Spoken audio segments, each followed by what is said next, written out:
I'll go on. All right, go on. Go on.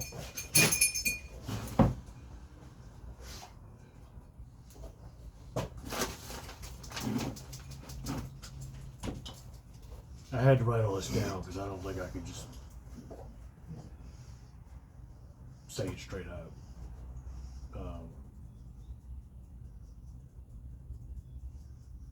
But originally I started this, whatever the hell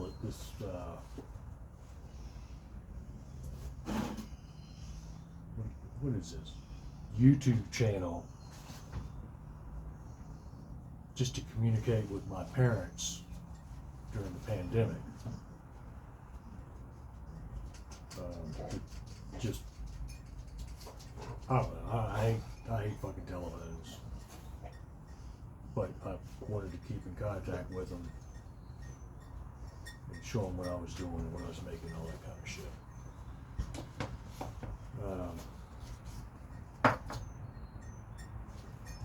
It's pretty hysterical when a guy that hates phones and bangs on rocks and still makes fire with 2 sticks is posting videos on a YouTube channel.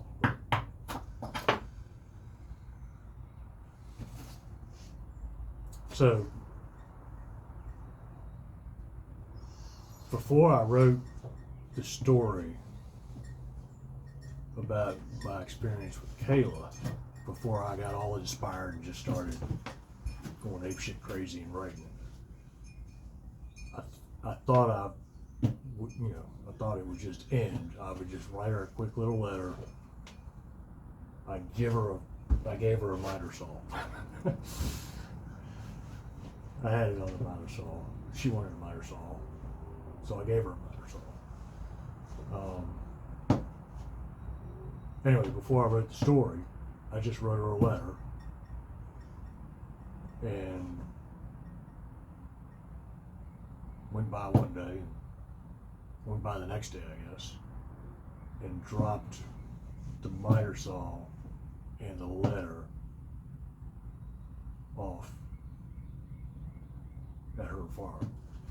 I guess it was her, maybe it was her aunt or somebody was there and they received it and whatever.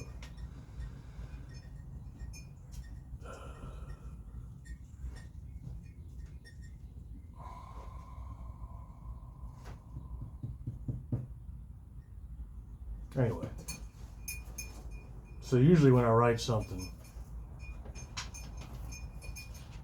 it goes to my mother first, and then it goes to my friend Steve Chafin second. I'm not 100% sure why it works out that way. Steve's a friend of mine. I trust his input. Anyway, that's how it works. He got, go on now.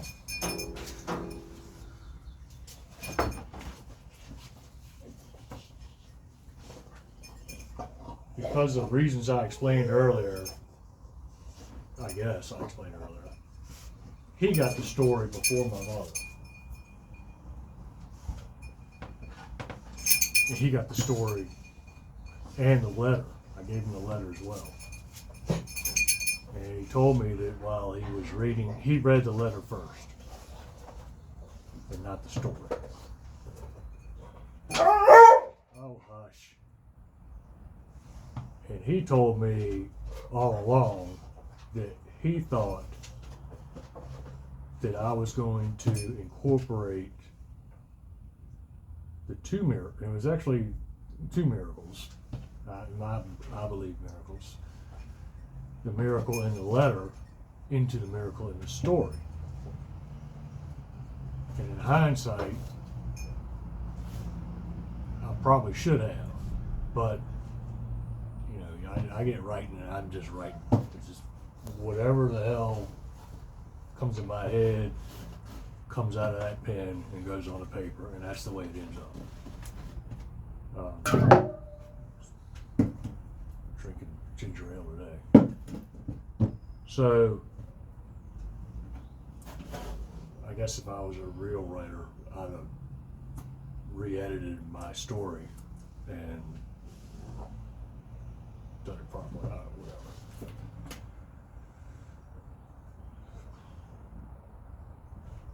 Anyway,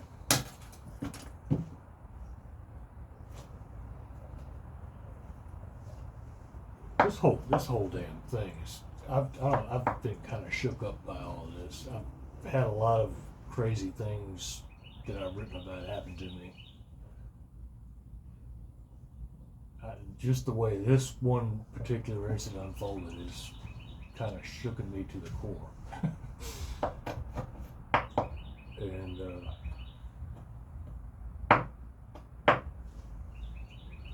even though it's a little bit redundant, the letter in the story, there's a part in there that is not so redundant. And I know it's highly personal, highly private, probably more so to Kayla than myself. But I'll probably never see that woman again. And she'll probably never know I'm sending videos to my mother, my father, and Steve Chapin.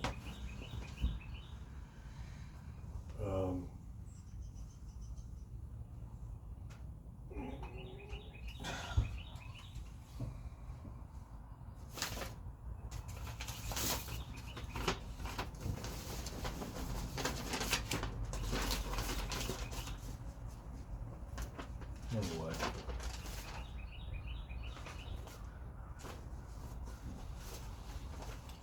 This is the letter, and I will try not to cry. This was March 16th of 2022.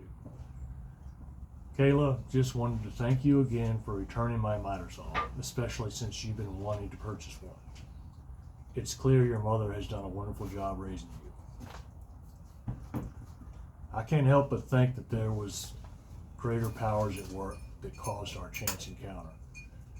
I mean, I drove like a bat out of hell for over a mile on that twisting, hilly, pothole-ridden driveway. Why did my saw fall out in your driveway on a paved road? And what about the timing? At 12 noon, every contractor in a 5-mile radius is heading to Lucky's for lunch, but somehow you left home to find the saw first. I must have passed your house and lost the saw just as you were getting in your truck to leave. All of this just cannot be a coincidence. I'm not going to hold my shit together.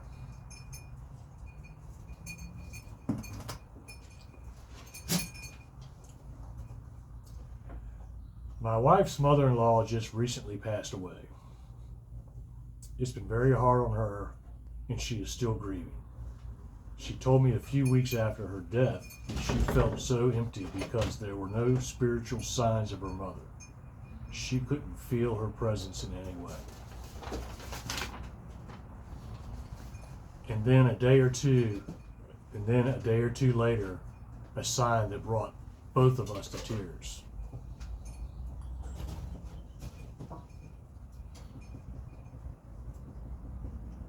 We have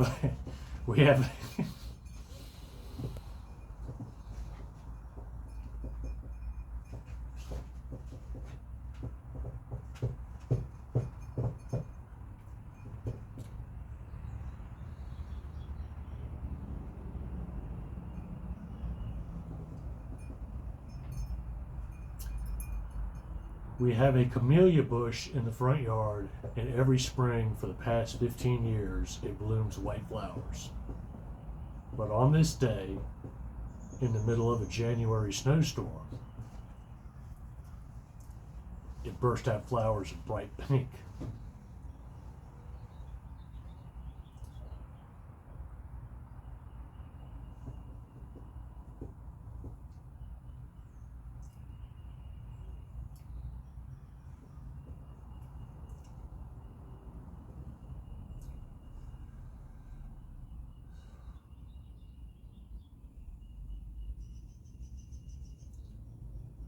My mother-in-law loved gardening, and her favorite color was pink.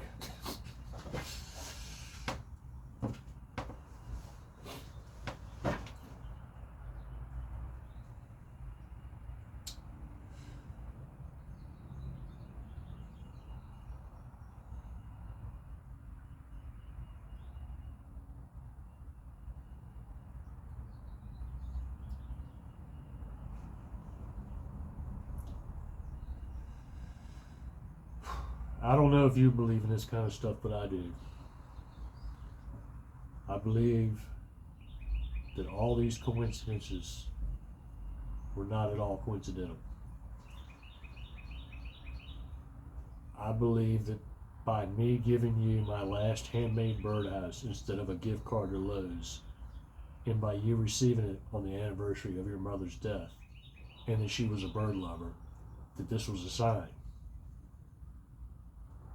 This was your mother letting you know she's still with you and will always be with you. Thanks again for your honesty. Try to stay upbeat and look for grace in common things and places. Try to have more peanut butter and jelly days and forget about the chitlins and caviar. I think you will see and feel your mother everywhere. Sincerely, Kevin Baker. P.S. If you ever need help finding a deer, please call. I'm a great tracker and I got 3 deer hounds. Because that's part of the story I didn't write.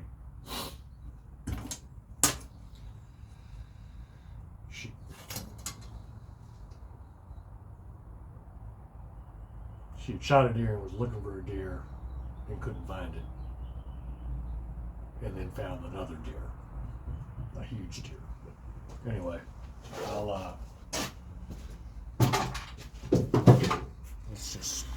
going to try and do this without cutting the phone off.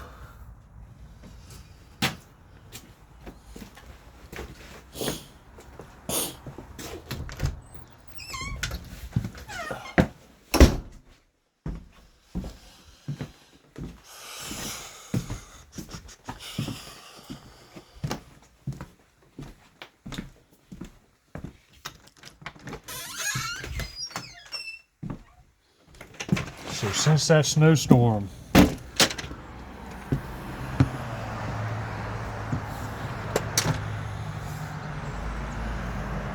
this thing has not stopped producing flowers. We got white, we got pink, we got red, all in the same damn bush. The other one just same color. This one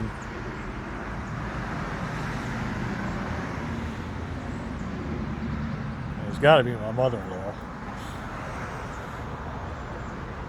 The way things are going, I'll probably wake up tomorrow and it'll bloom blue and yellow in support of Ukraine and that asshole trying to start World War III. Anyway, that's the other half of the story.